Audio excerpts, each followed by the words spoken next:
Allahu Akbar, Allahu Akbar. Kata Imam Az-Zahabi, syirik adalah Anda menjadikan suatu tandingan atau sekutu bagi Allah, padahal dialah yang menciptakan Anda, dan Anda menyembelih selainnya untuk atau berupa batu atau pohon atau bulan atau nabi atau syekh atau jin atau bintang atau malaikat atau hal-hal semacamnya. Allah Subhanahu wa taala berfirman tentang syirik besar ini, surah An-Nisa ayat 48, A'udzubillahi minasyaitonirrajim, innallaha la yaghfiru ayyushraka bihi wa yaghfiru ma duna dzalika liman yasha. Al-ayah. Sesungguhnya Allah tidak akan mengampuni dosa syirik kalau maksudnya dia meninggal sebelum taubat. Tapi kalau dia sempat taubat sebelum meninggal itu insya Allah diampuni oleh Allah, karena seberat apapun akan diampuni asal taubat. Kata Nabi SAW dalam hadis riwayat Imam Muslim, inna taubata tajubbu ma qablaha. Semua taubat itu akan menghapusi semua kesalahan sebelumnya. Tapi kalau dia meninggal tidak sempat taubat, maka masuk dalam ayat ini. Allah Subhanahu wa taala tidak akan mengampuni dia di hisab nanti. Artinya akan kekal di api neraka. Kemudian surah Al-Maidah ayat 72 juga berbunyi, A'udzubillahi minasyaitonirrajim, innahu may yusyrik billahi faqad harramallahu alaihi al-jannata wa ma'wahu an-nar. Al-ayah. Sesungguhnya orang yang mempersekutukan sesuatu dengan Allah, maka pasti Allah mengharamkan surga atasnya dan tempatnya ialah neraka.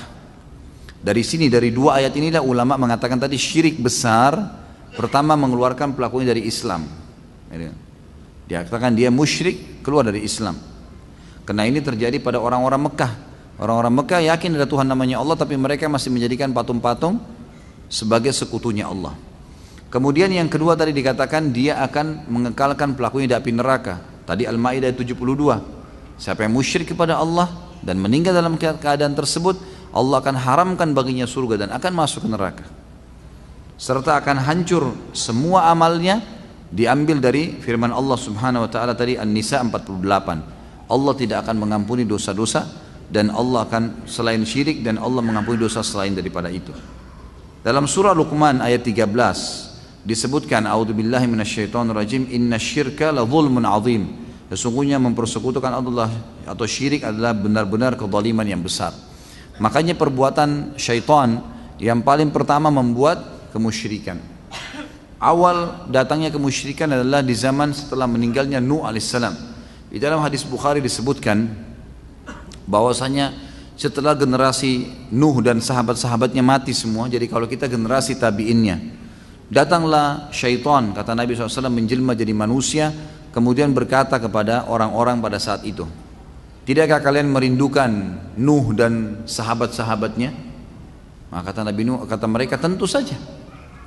Kata Nabi Nuh alaihissalam, kata mereka, Nuh ya dan pengikut dan sahabat-sahabatnya, kalau kalian tidak buat patung mereka, maka kalian akan lupa nanti wajahnya. Anak-anak kalian sudah tidak kenal lagi. Buat patungnya, pajang di dekat tempat-tempat sholat kalian, jangan disembah. Bukan untuk disembah, untuk dikenang. Awalnya begitu. Kalau kita sekarang untuk hiasan, ya, banyak orang taruh patung itu untuk hiasan misalnya. Maka mereka pun melakukannya. Sampai ada yang mengatakan, iya ya, sebelum kami lupa wajahnya Nuh dan pengikutnya. Oke, kita buat deh, dibuat. Dibiarin sama syaitan. Satu generasi habis. Tidak ada yang sembah berhala itu. Datang generasi setelahnya, kata Nabi SAW, hadis ini hadis riwayat Bukhari, Nabi bongkarin buat kita.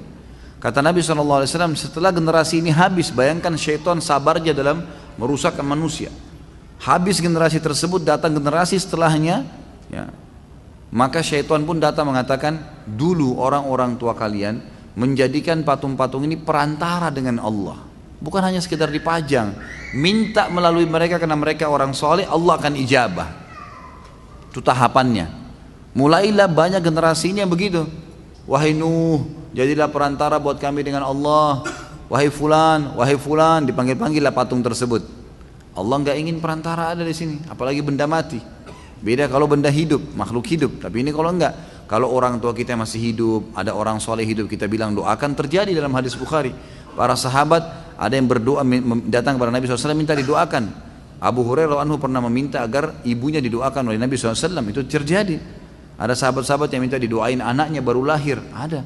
Ada sahabat yang minta didoain agar penyakitnya sembuh. Sebagaimana wanita yang kena penyakit ayan minta disembuhkan, minta didoakan kepada Allah melalui Nabi SAW, itu boleh. Tapi Nabi masih hidup. Setelah Nabi SAW meninggal, tidak ada satupun riwayat menjelaskan para sahabat itu ada yang datang ke kuburan Nabi minta-minta, nggak pernah. Mereka tahu benar itu. Mereka mengubur Nabi SAW, ya sudah, mereka meminta kepada Allah seperti apa diajarkan oleh Nabi SAW. Itu yang mereka lakukan. Maka akhirnya generasi ini pun ya mulai menjadikan patung-patung itu perantara dengan Allah. Setelah generasi ini habis, datang generasi setelahnya lagi, mulailah syaitan masuk kepada inti poinnya, patung-patung ini adalah Tuhan-Tuhan kalian, mereka yang telah menyelamatkan orang tua kalian, mereka yang telah memberikan kesuburan di tanaman-tanaman kalian. Akhirnya mereka pun menyembah berhala-berhala itu. Ini awal kemusyrikan, gitu kan? Juga awal disembahnya berhala di Jazirah Arab, di Mekah, setelah Nabi Ibrahim alaihissalam meninggal dunia, Ismail AS meninggal dunia, berjalanlah waktu yang sampai datang ada satu suku yang datang dari wilayah Yaman, datang ingin merebut Mekah, gitu kan? Kalau saya tidak salah, suku ini namanya suku Khuza'ah. Suku Khuza'ah ini datang ingin menyerang Mekah, dan di Mekah dikuasai oleh suku Jurhum. Mereka sama-sama dari Yaman. Suku Jurhum ini suku yang dari dulu, dari zaman Hajar dan Ismail alaihissalam, mereka yang datang hijrah dari Yaman, dan dari suku Jurhum ini Nabi Ismail alaihissalam menikah, dan akhirnya muncullah suku-suku Quraisy itu dari keturunan mereka. Ringkas cerita, suku Khuza'ah berperang sampai akhirnya menang, dan suku Jurhum kalah. Nah, suku Jurhum ini tentu Anda kalau mau ikut bisa ikuti pelajaran di sirah kita, ada pelajaran di sirah sudah saya sampaikan panjang lebar. Akhirnya suku Jurhum menimbun air Zam-Zam, kemudian mereka akhirnya terkalahkan dan memimpinlah Khuza'ah di Mekah, tapi tanpa ada air Zam-Zam. 300 hilah ahli sirah mengatakan 300 sampai 500 tahun tidak ada Zam-Zam. Dan sudah panjang lebar saya jelaskan bagaimana Zam-Zam ditemukan di benak Abdul Muttalib di dalam sirah kita. Nanti bisa diikutin di sana. Ringkas cerita adalah pada saat ya Khuza'ah masuk, ada salah satu pemimpin Khuza'ah, bukan yang awal ya, tapi yang datang setelah itu. Beberapa generasi setelah itu turun-temurun mereka menjadi raja. Ada satu pimpinan mereka bernama Amr bin Luhai. Amr bin Luhai ini disebutkan dalam hadis Bukhari, kata Nabi SAW, aku diperlihatkan Amr bin Luhai di neraka, isi perutnya keluar karena panasnya luar biasa, lagi tersiksa, gitu kan. Dialah orang yang pertama mengubah ajarannya Ibrahim. Jadi Amr bin Luhai ini tidak ngerti apa-apa. Waktu itu masyarakat Mekah masih mengikuti ajaran Nabi Ibrahim alaihissalam, sampai datang orang ini nih. Rupanya dia karena memimpin, dari kakek-kakeknya sudah meninggal semua, nggak ada air di Mekah. Mereka kalau mau kasih minum jemaah haji, kebetulan mereka harus beli dari luar, gitu kan. Maka satu waktu dia ke negeri Syam, dia lihat ada orang-orang lagi nyembah-nyembah berhala. Lalu dia dekatin, dia tanya, apa yang kalian lakukan? Kata mereka, berhala-berhala ini yang memberikan kami kekuatan, yang memberikan kami sembuhan, yang menyuburkan tanah-tanah kami dan seterusnya. Kata Amr bin Luhai, kami di Mekah nggak punya air, berikan kepada saya beberapa patung, saya beli deh, saya bawa ke Mekah, mungkin ini bisa menyelesaikan solusi kami, memberikan solusi buat kami. Dibawalah oleh dia, karena dia waktu itu raja, dan masyarakat Mekah sudah banyak lupa ajaran-ajarannya, sudah jauh dari meninggal Nabi Ibrahim dan Ismail alaihissalam. Maka di sini Amr bin Luhai pun membawa beberapa patung, lalu menyuruh masyarakat Mekah menyembahnya. Dan patung-patung yang besar dibawa adalah Hubal, ada Hubal, patung yang orang-orang Quraisy itu kalau sumpah hiduplah Hubal gitu ya, waktu di perang Uhud itu. Mereka pakai istilah-istilah Hubal, ini nama-nama patungnya, itu dia masukkan oleh Amr bin Luhai. Kemudian setelah itu dia kembangkan, setiap suku yang ada di Mekah harus punya patung sendiri-sendiri. Kemudian ditaruhlah patung-patung tersebut, ya, disembah-sembah oleh mereka. Sampai akhirnya satu Mekah semua menyembah. Dan yang paling unik dari patung yang mereka sembah adalah patung dua patung orang berzina, ya, yang ada di Mekah. Itu namanya Isaf dan Nailah, gitu kan. Isaf adalah laki-laki, Nailah perempuan. Isaf pernah melamar Nailah, tapi ditolak sama orang tuanya Nailah. Kemudian mereka janjian di musim haji. Waktu itu masih, ya, belum ada Amr bin Luhai, belum ada berhala nih, masih mengikuti ajaran Nabi Ibrahim alaihissalam. Akhirnya mereka berdua di depan Ka'bah, malam hari nggak ada orang berzina, lalu Allah kutuk menjadi patung. Nah, oleh masyarakat Mekah waktu itu belum ada patung, ya, ditaruhlah Isaf ini fisiknya seperti patung di Bukit Safa, ditaruhlah fisiknya Nailah di Bukit Marwa. Kemudian dijadikan pelajaran. Setiap orang sa'i, lihat tuh, orang kalau berbuat bahaya, dosa di depan Ka'bah, Allah kutuk nih. Jadi pelajaran. Amr bin Luhai nggak ngerti ceritanya Isaf dan Na'ilah ini. Dan ini sudah generasi keberapa ini? Sudah orang-orang tua pun sudah banyak yang meninggal. Anak-anak baru, generasi barunya Mekah juga sudah lupa kisahnya, nggak tahu kisahnya ini apa. Kata Amr bin Luhai, ini patung dua ini di Bukit Safa Marwah turunin, bawa dekat Ka'bah, sembah juga. Padahal ini tadinya orang berzina dikutuk, gitu kan? Suruh sembah. Maka mulailah tersebar penyembahan berhala, bukan cuma di situ. Amr bin Luhai karena menyebarkan ini di Mekah, dan orang setiap tahun masih datang haji, gitu kan? Padahal masih ada ajaran Ibrahim dipertahankan haji, maka akhirnya orang-orang yang datang haji pun yang tidak mengerti beli juga berhala dari Mekah, ikut-ikutan bawa patung ke Jazirah Arab, ke rumah-rumah mereka. Akhirnya seluruh Jazirah Arab menyembah berhala.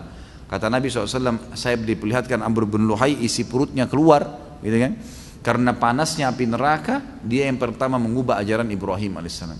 Subhanallah, perbuatan syirik ini teman-teman sekalian, ujung-ujungnya mayoritasnya itu karena duit, masalah duit duniawi saja.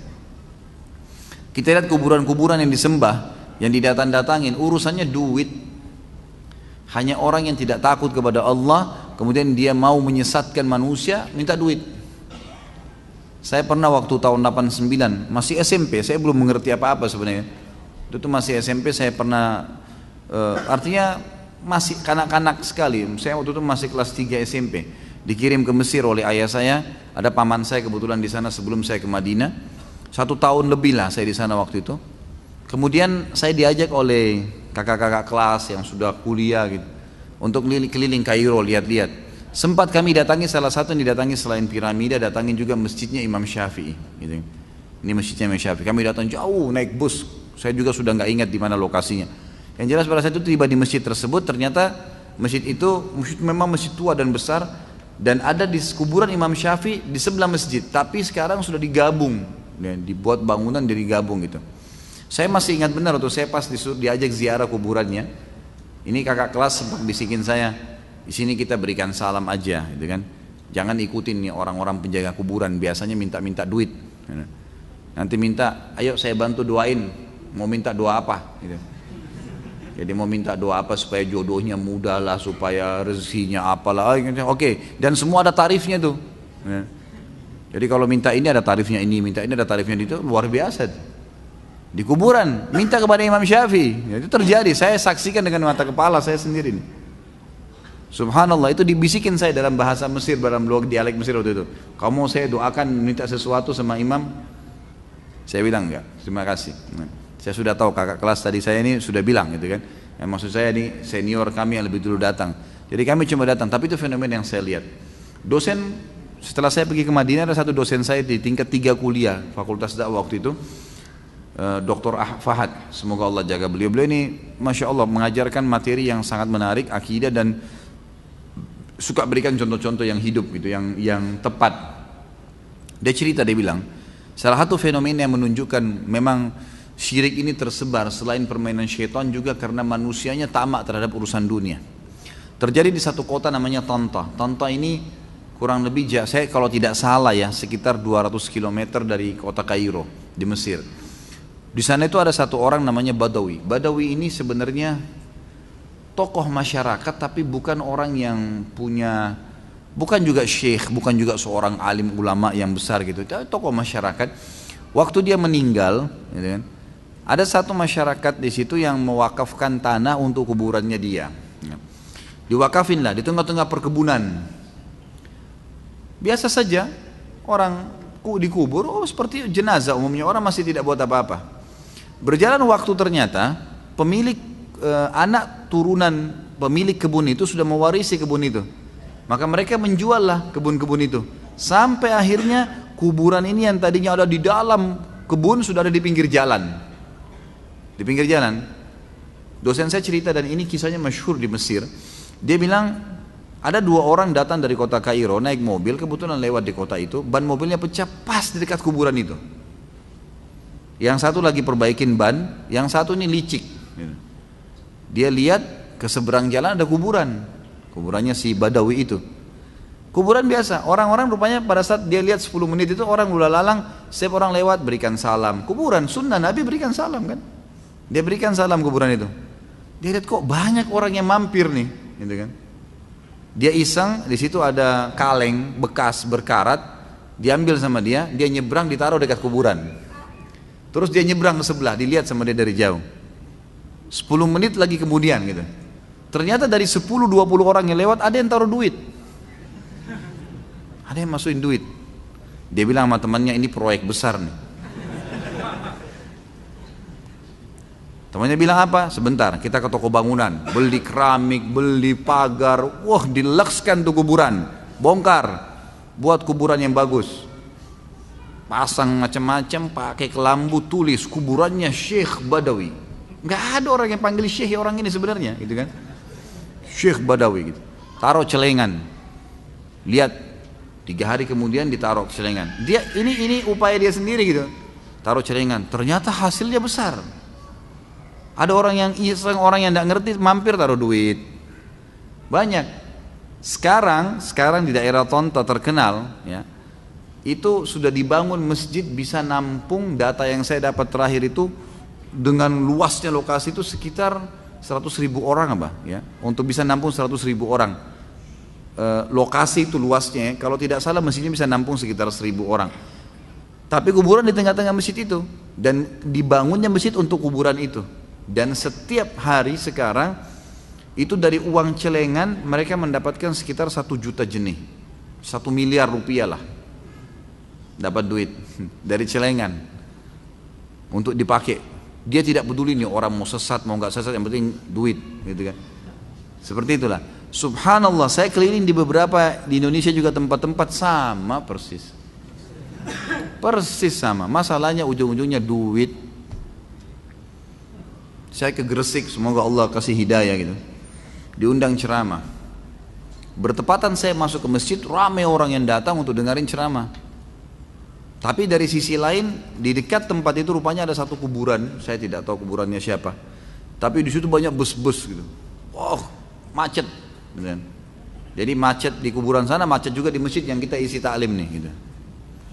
Terus saya tanya pengurus masjid, Pak, ini kemana sih mereka-mereka ini? Oh, ziarah kubur Ustaz, ada sunan siapa di sini. Oh begitu. Apa sih sebenarnya fenomenanya ini? Saya mau tahu nih.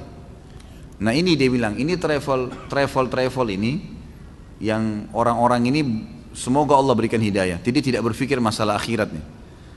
Jadi mereka datangin kiai-kiai, kerjasama dengan beberapa kiai. Saya tidak tunjuk siapapunnya, tapi ini bahasa orang-orang situ sendiri. Jadi datang kepada beberapa kiai yang punya komunitas. Ini Pak Kiai, kita ajak ziarah yuk jamaah ke kuburan si fulan.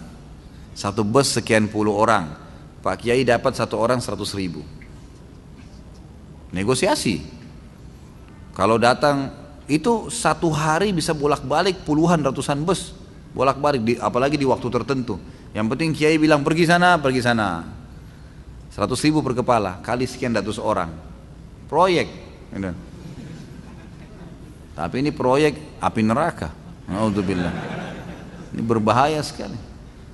Kuburan dalam Islam kita yang disuruh doain, kita yang disuruh berikan salam, bukan kita yang minta. Datang ke sana dibuatin program di dalam itu. Macam-macam programnya, ada ini, ada itu, ada ini, baca itu, ada yang sampai menginap, luar biasa. Allah musta'an. Semoga Allah kasih hidayah. Tapi rata-rata begitu. Saya pernah ke Banten, tidak sengaja mampir ke masjid. Satu masjid begitu, sholat. Habis sholat ada satu ruangan tua, bangunannya gitu tua ya, sudah tua sekali. Ada satu bapak duduk di depan, kayak pintu ditutup, tapi dia duduk di atas gitu. Saya lihat penasaran, kok orang ini orang duduk di atas pintu itu, jadi hampir dekat dengan atapnya pintu itu. Dia duduk di situ. Saya perhatikan habis sholat, saya lagi duduk, lagi nunggu teman saya selesai sholat. Saya lihat rupanya sekitar 15 menit lah setelah itu ya. Jadi pintu itu dibuka, ada orang keluar dari dalam 3-4 orang, ada lagi yang masuk 4-5 orang, antri gitu. Saya tanya, teman saya ini kebetulan sudah sering bolak-balik, tapi memang dia belum paham din ya. Kebetulan saya tuh ada hajat. Saya tanya, ini apa sebenarnya? Ada apa di dalamnya? Dia bilang ini kuburan Ustaz. Ini kuburan. Loh terus orang-orang masuk antri minta-minta di situ. Loh ini yang duduk di depan kuburan apa? Ini yang tukang nampung duitnya masuk bayar, gitu kan? Bayar, sampaikan hajat bayar. Subhanallah, minta sama Allah nggak bayar, pergi kuburan bayar, gimana? Hah? Langsung sama pemilik pencipta langit dan bumi, ya Allah berikan, langsung dikasih, nggak pakai bayar, nggak pakai operator, nggak susah-susah gitu. Ini nggak pergi ke situ.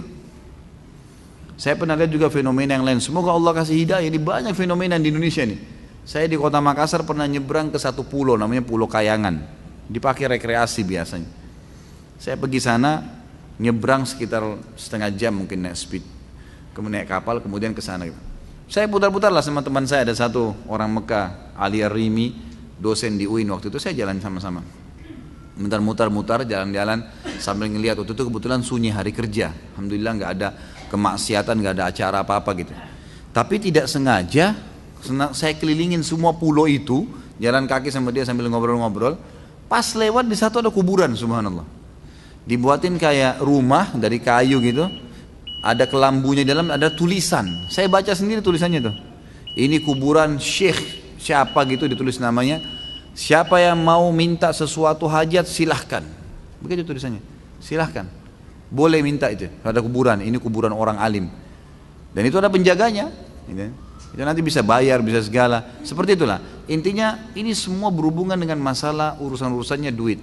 Jadi syaitan menyesatkan, mereka juga mengambil manfaat-manfaat dunia yang sebenarnya tidak ada manfaatnya. Baik, beliau mengatakan, dan ayat-ayat mengenai dosa besar ini sangat banyak kata beliau. Karena itu barang siapa yang menyekutukan Allah kemudian dia mati dalam keadaan sebagai seorang musyrik, maka dia termasuk penduduk neraka secara qat'i, nggak bisa dibantah. Ini perkataan Imam Zahabi. Sebagaimana halnya orang yang beriman kepada Allah lalu mati dalam keadaan sebagai seorang mukmin, maka dia termasuk penghuni surga, sekalipun dia mungkin akan terlebih dahulu diadab di neraka kalau masih ada dosa-dosa yang dia lakukan dan tidak sempat taubat selain musyrik. Dan Nabi SAW pernah ditanya dalam sebuah hadis yang agung. Kata Nabi SAW, hadis ini diriwayatkan oleh Imam Bukhari dalam kitab Syahadat, bab maqila fi syahada az-zur, ya, nomor 2654. Imam Muslim dalam kitabul iman, bab bayamul kabair wa akhbariha, nomor 87. Kata Nabi SAW, ala unabbikum bi akbaril kabair, maukah saya tunjukkan kalian induknya dosa-dosa besar sebanyak 3 kali, thalathan. Qalu bala ya Rasulullah, para sahabat mengatakan tentu ya Rasulullah, kami mau. Qala al-isyraku billah, kalian menyekutukan Allah. Jadi sudah saya kasih contoh-contohnya. Jadi ini Allah murka betul sama mereka. Wa uququl walidain, dan durhaka dengan kedua orang tua. Wa jalasa wa kana muttaki'an, dan beliau pada saat itu lagi ya baring, kemudian beliau duduk. Lalu beliau berkata, yang ketiga, ala wa qauluz zur, sadarilah dan hati-hatilah dengan perkataan dusta. Qala fama zala yukarriruha hatta qulna laitahu sakat. Nabi SAW terus mengulangin perkataan tersebut, syirik kepada Allah, durhaka dengan orang tua, perkataan dusta, diulangin lagi, syirik kepada Allah, durhaka dengan orang tua, terus, dan perkataan dusta. Kata para sahabat sampai kami berharap Nabi SAW diam, karena terus beliau ingatkan, hati-hati, hati-hati, ini berbahaya, gitu kan. Sampai ulama mengatakan syaitan lebih senang dengan perbuatan syirik daripada zina 1000 kali, bahkan ribuan kali. Lebih senang daripada riba sekian ribu kali, mencuri, membunuh. Karena syirik ini sudah luar biasa. Langsung kalau syirik besar mengulangi syahadatnya. Ini nggak bisa. Berbahaya sekali. Hadis yang terakhir kata Nabi SAW dalam hadis diriwayatkan oleh Imam Bukhari dalam Kitabul Wasayah, bab qauluhu innal ladina ya'kuluna amwal yatama dhulman innama ya'kuluna fi butunihim nara. Dan juga nomor 2766 Imam Muslim dalam Kitabul Iman, bab bayanul kabair wa akhbariha, nomor 89. Abu Hurairah berkata bahwasanya Nabi SAW bersabda, ijtanibus sab'al mubiqat, jauhilah 7 induk dosa-dosa besar yang membinasakan. Qalu ya Rasulullah wa ma hunna. Mereka berkata, ya Rasulullah, apa itu yang 7 dosa besar induknya yang membinasakan? Qala asyirku billah. Yang pertama beliau katakan syirik kepada Allah, menyekutukan Allah. Was-sihr, yang kedua sihir, minta-minta tolong sama syaitan. Wa qatlin nafsin lati harramallahu illa bil haqq, yang ketiga membunuh jiwa yang Allah haramkan untuk dibunuh kecuali dengan kebenaran. Nanti akan ada bahasan di bab membunuh, dosa besar kedua nanti. Kemudian yang keempat, wa aklur riba, memakan harta riba. Yang kelima, wa aklu malal yatim, memakan harta anak yatim. Dan yang keenam adalah wattawalli yaumaz zahf, lari dari kancah peperangan pada saat musuh sudah di hadapan mata. Ini semua nanti ada bahasan ya. 7 dosa besar ke depan ini akan kita bahas semuanya masalah ini. Wa yang ketujuh, wa qadhful muhsanatil mu'minatil ghafilat, menuduh perempuan yang baik-baik mukminah berzina. Jadi saksi bahasan kita adalah syirik kepada Allah subhanahu wa ta'ala. Bahkan Imam Adz-Dzahabi menutup bukunya mengatakan, man baddala dinahu faqtuluh, barang siapa yang sampai mengganti agamanya, sengaja berbuat syirik besar atau murtad, maka bunuhlah dia. Maksudnya di sini dibunuh, dihukum secara hukum pemerintahan ya. Jadi bukan individual, tapi pemerintah kalau mengetahui ada orang yang sengaja berbuat syirik-syirik besar, diingatkan nggak mau, hukumnya dikisos, gitu kan? Hukumnya dikisos karena ini berbahaya. Sudah sampai pada tingkat kufur, menyekutukan Allah subhanahu wa ta'ala. Allahu alam.